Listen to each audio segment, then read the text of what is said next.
South ఇండియాలోని అతి తక్కువ ధరలకి రత్నాలను అందించే ఏకైక సంస్థ 6JVR. నమస్తే, నేను Keshav. Welcome to Suman TV. Padma పురస్కారాలు ప్రముఖులందరికీ కూడా కేంద్ర ప్రభుత్వం అనౌన్స్ చేసింది. గతంతో పోల్చి చూసినప్పుడు ఈసారి కళ సాంస్కృతిక రంగాలకి ఎలాంటి ప్రాధాన్యం దక్కింది, అలానే రాజకీయ కోణాలతో కూడా అవార్డుల ప్రకటన జరుగుతుందనేటువంటి విమర్శలకి కేంద్రం చెక్ పెట్టగలిగిందా?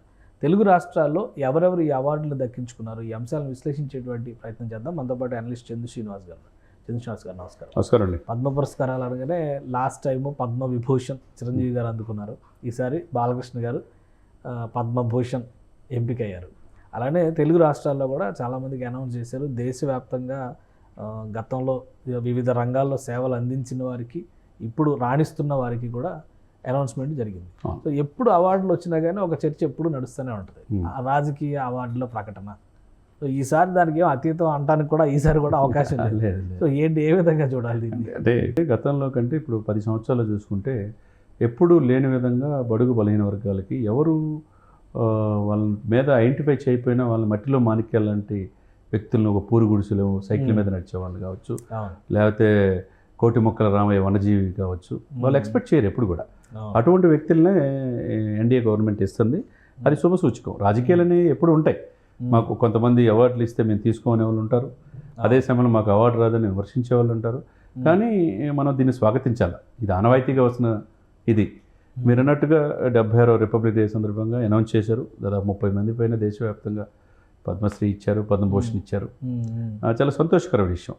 అదే దీంట్లో ఇచ్చిన వాళ్ళలో మీరు చూస్తే కనుక మొట్టమొదటిసారిగా ఒక దళిత ఉద్యమాన్ని, మాదిగ దండోరాన్ని ముందుకు తీసుకెళ్ళడమే కాకుండా గుండె చిన్నపిల్లలు ఉద్యోగ సమస్యతో చనిపోయేవాళ్ళు, వాళ్ళ కోసం పోరాడాడు. అప్పుడు ఉభయ రాష్ట్రాలు కలిసి ఉన్నప్పుడు. తర్వాత వికలాంగుల కోసం కూడా పోరాడాడు.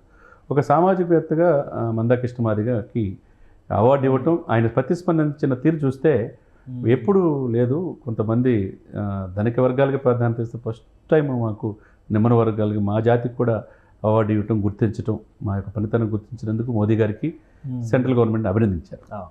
అదే సమయంలో మీరు అన్నట్టు వస్తాయి ఆరోపణలు. ఇప్పుడు మేము గోరెట్టి వెంకన్నని, తర్వాత అందేశ్రేణి, మిగతా 4 పేర్లు ఇచ్చాం, మాకు తెలంగాణకు అన్యాయం జరిగిందని చెప్పి తెలంగాణ సీఎం గారు చెప్పారు, బొట్టి విక్రమార్క ఇద్దరు చెప్పారు. కానీ ఇక్కడ ఏంటంటే వాళ్ళకున్న ప్రయారిటీ, వాళ్ళకున్న ఇది అని చూసుకొని ఇస్తారు. ఒకవేళ వీళ్ళకి గద్దరికి, అందేశ్రీకి వీళ్ళకి మిస్ అయినంత మాత్రం నెక్స్ట్ ఉంటుందేమో, నెక్స్ట్ లిస్ట్లో మనం చూడాలి. ఏదేమైనా కానీ గత సంవత్సరం పద్మవిభూషణం పొందిన, దేశంలో అత్యున్నతమైన ద్వితీయ అవార్డు పొందిన చిరంజీవి గారు ఆ దిశగా ఇండస్ట్రీ మొత్తం ఆహ్వానించింది. అదే సమయంలో ఈ సంవత్సరం పద్మభూషణ్ అయ్యాడు బాలకృష్ణ గారు.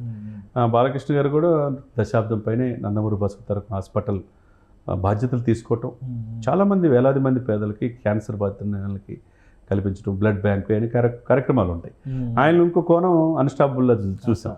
విశేషంగా ప్రజాదరణ పొంది దేశంలోనే టాప్ పొజిషన్లో ఉంది, ప్రపంచంలో 16వ స్థానంలో ఉంది అన్స్టాపుల్. ఈయనకి త్రిబుల్ ధమాకా అనుకోవాలి. సినిమాలు కూడా డాకు మహారాజ్ హిట్ అయింది, బాగా కలెక్షన్లు. రెండో వైపు ఎమ్మెల్యేగా హిందూపురం గెలిచాడు. 3 అన్స్టాపుల్ దారు సక్సెస్. ఇప్పుడు ఇది 4వది పద్మభూషణ్.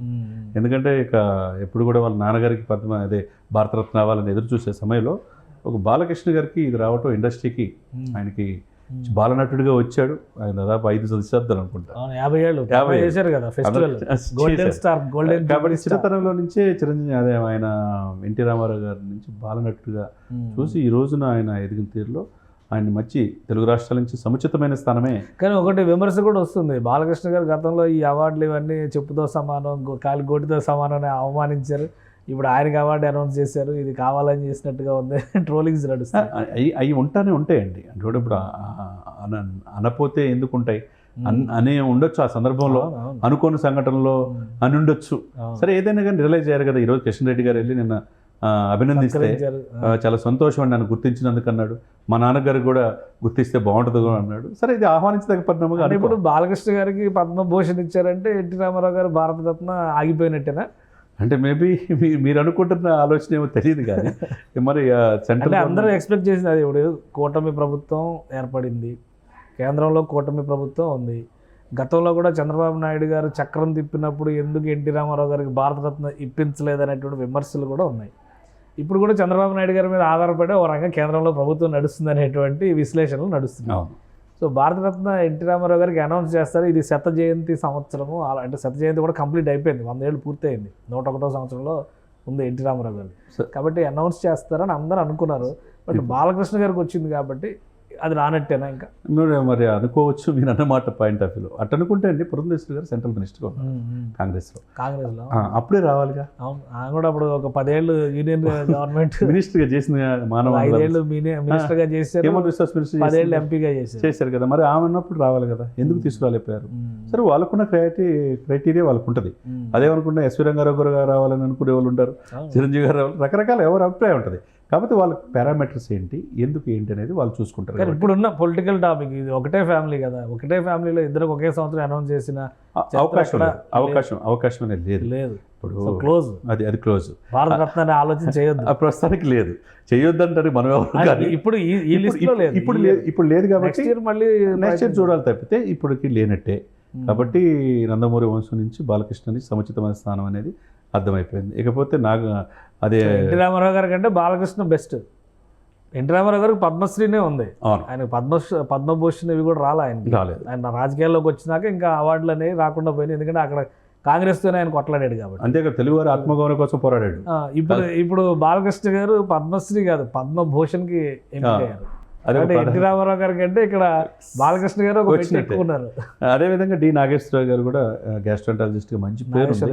నాగేశ్వర రెడ్డి గారు కూడా మంచి ఇదిగా చూడాలి. అదేవిధంగా మీరు అన్నట్టు కవులు, కళాకారులు, ఆధ్యాత్మికతకి సేవ చేస్తున్న మాడుగుల నాగపని శర్మ కావచ్చు, రాఘవేంద్రాచార్య పంచముఖి కావచ్చు, ఇక మరణానంతరం బుర్రకథలకి ఆదురైన మిరియాల అప్పారావు, వీళ్ళందరినీ చూస్తే ఒకవైపు అజిత్ మనం చూసాం, శోభన గారు, ఇటువంటి వాళ్ళందరూ కూడా ఇచ్చిన వాళ్ళకి ఆ పదవులు వన్నె తెచ్చే విధంగానే ఉన్నాయి. మనం ఆహ్వానించదగ్గ పరిణామంగానే మనం చూడాలి. అవార్డులను కూడా విమర్శలు. తెలుగు వారికి మాత్రం ఎన్టీఆర్ విషయంలో కొంత నిరాశ అనుకోవాలి.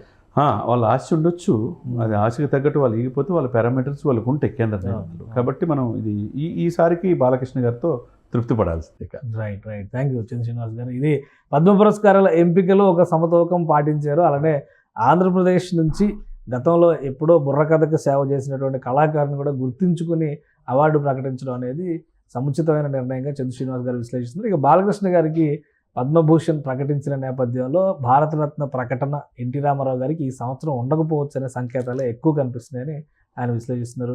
మరోవైపు దేశవ్యాప్తంగా పద్మ పురస్కారాల ప్రకటన పైన విస్తృతంగా చర్చ నడుస్తోంది. అలానే భారతరత్న ఎవరికి ఇస్తారనేటువంటి అంశాలపైన కూడా ఆసక్తి ఉంది. ఇది special discussion. Keep watching. Suman టీవీలో మీ పర్సనల్ అండ్ బిజినెస్ ప్రమోషన్స్ కోసం కింది నెంబర్కి కాంటాక్ట్ చేయండి.